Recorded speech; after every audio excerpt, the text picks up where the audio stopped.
आप सुन रहे हैं सुबह संदेश मॉर्निंग वॉइस। अब प्रभु का दास ओएम मात्यु पटना से एविडेंस से बांटा जाएगा।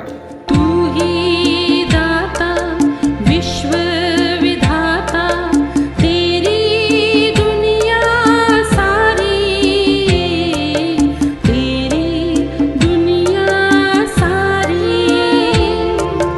कैसा ये दिन शाम बनाई, शाम तेरी है न्यारी, तेरी दुनिया सारी।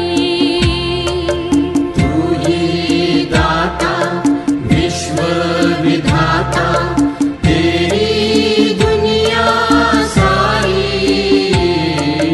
तेरी दुनिया सारी। परमेश्वर के नाम की स्तुति हो। आज का मनन के लिए नया नियम का किताब है, कुलूसियों का पत्रिका,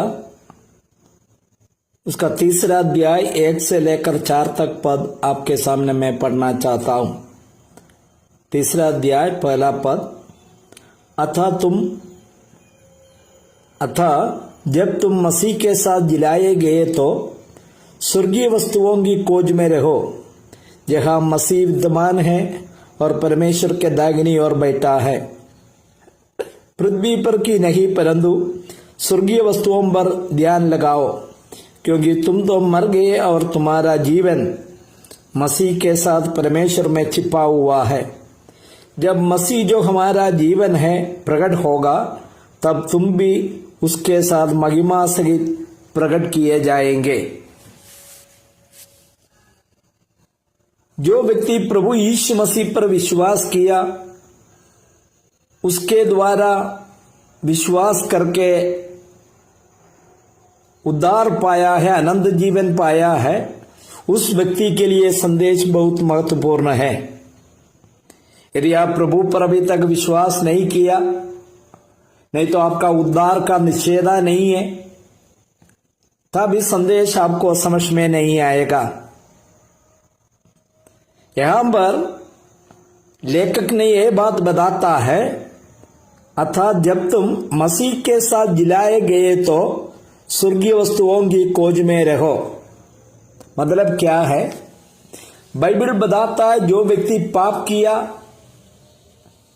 पाप के साथ जन्म लिया है, वो मर चुका है उसका आत्मा में, उसको कोई जीवन नहीं है। शारीरिक जीवन तो है, इफिसियों का किताब 2रा अध्याय में बताता है, जो पापों और अपराधों में मर चुके थे।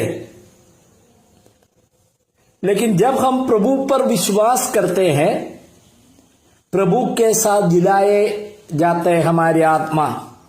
यही बात पौलुस ने यहां बता रहा, जब तुम मसीह के साथ जिलाए गए तो, मतलब दूसरे शब्दों में कहा जाए, यदि आपका उद्धार हुआ है, आप अनंत जीवन का वारिस है, आपको पक्का यकीन है आज प्रभु आने पर नहीं तो मेरा मृत्यु समय स्वर्ग में जाएंगे, क्योंकि मैं पाप से उद्धार पाया।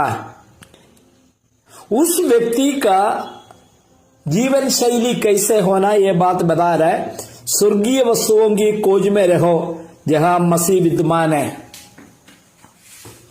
विश्वासी होने के नाते, प्रभु का संतान होने के नाते, हमारा हमेशा ध्यान स्वर्ग की ओर होना चाहिए, क्योंकि हमारा प्रभु जो मसीह है स्वर्ग में विद्यमान है। जब हम उद्धार पाता है, यीशु मसीह को अपना हृदय में स्वीकार करते हैं, एक केवल मुंह से बताने का बात नहीं है, मैं एक निर्णय ले रहा है कि आज से मैं प्रभु यीशु मसीह के पीछे चलेंगे। वो मेरा प्रभु है, वो मेरा कर्ता है, वो मेरा सब कुछ है। वो प्रभु का वचन के अनुसार, उनका अगुवाई के अनुसार हर एक मसीह चलना है। आज प्रभु स्वर्ग में है, पवित्र आत्मा तो है धरती पर हमें चलाने के लिए, लेकिन यीशु मसीह स्वर्ग में है। इसलिए मेरा ध्यान कहां की ओर होना चाहिए? स्वर्गीय वस्तुओं की ओर। यही पवित्र आत्मा भी हमारा जीवन में वही कार्य कर रहा। यीशु मसीह आज पिता के दागिनी ओर बैठा है। इसके बाद दूसरा पद में बताता है, वही बात एक और बार स्पष्ट करके बताता है, पृथ्वी पर की नहीं परंतु स्वर्गीय वस्तुओं पर ध्यान लगाओ। पृथ्वी पर की वस्तुओं का नहीं का मतलब इस संसार में कुछ पाने के लिए, इस संसार में अपना नाम कमाने के लिए, इस संसार में अपना कुछ दिखाने के लिए, यही हमारा उद्देश्य नहीं होना चाहिए। आपको मालूम है, हर एक व्यक्ति इस संसार में अपना कुछ दिखाना चाहता। मैं इस संसार में कुछ है, हमें मालूम है कोई फिल्म स्टार हो, क्रिकेट खिलाड़ी हो, वो सब अपना नाम कमाया है, पैसा कमाया है, वो दुनिया में बड़ा नाम है। लोग चाहते हैं वैसे ही मुझे भी एक नाम मिलना।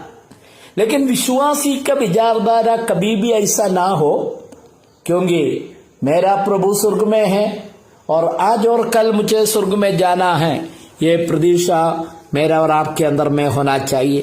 तीसरा पद में बताता है, क्योंकि तुम तो मर गए हैं और तुम्हारा जीवन मसीह के साथ परमेश्वर में छिपा हुआ। संसार के लिए हम मर चुका है, हम अभी कलकाल के लिए जीवन बिता रहा, लेकिन संसार का वस्तु, संसार का सुख विलास, संसार का कोई भी वस्तु मेरे शरीर में कोई असर नहीं पड़ता, क्योंकि मैं इस संसार के लिए मर गया। संसार के इच्छा, संसार का प्रलोभ, सबके लिए मैं मर चुका है और मेरा एक ही लक्ष्य है, प्रभु को प्रसन्न करना, प्रभु का वचन को सुनना, प्रभु के लोगों के साथ जीवन बिताना, यही मेरा जीवन का लक्ष्य है।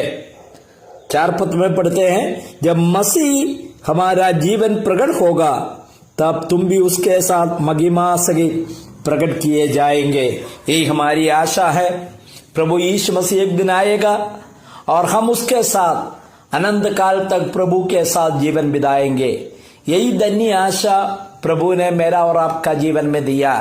मुझे सुनने वाला हर एक भाई लोग अपना जीवन को परख कर देखिए। यदि आप प्रभु को स्वीकार नहीं किया तो जल्दी प्रभु को अपना जीवन में स्वीकार कीजिए।